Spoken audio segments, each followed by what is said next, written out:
JK Yadav Films present JK Yadav Films. Angika Express. DJ Siva. Barsam.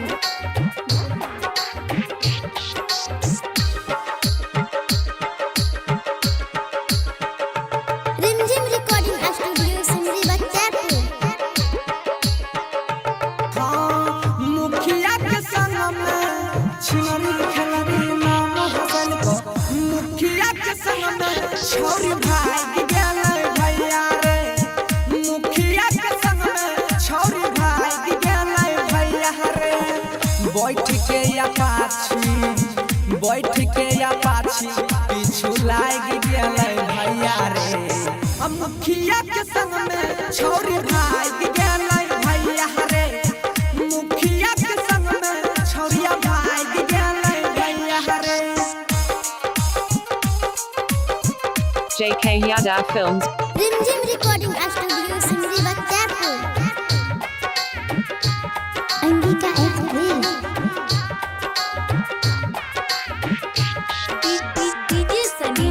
DJ Sunny. Barsam.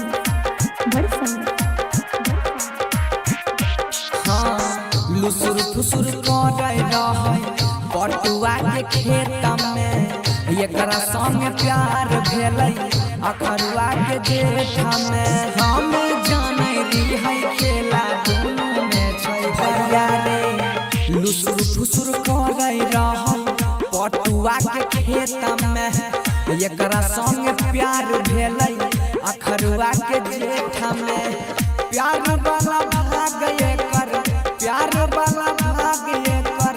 जाग गेल भैया रे मुखिया के संग में छोरी भाग गेलै भैया रे मुखिया के संग में छोरिया भाग गेलै भैया रे JK Yadav Films.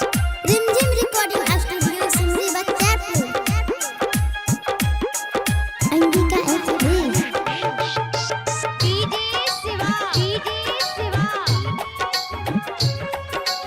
Barsam.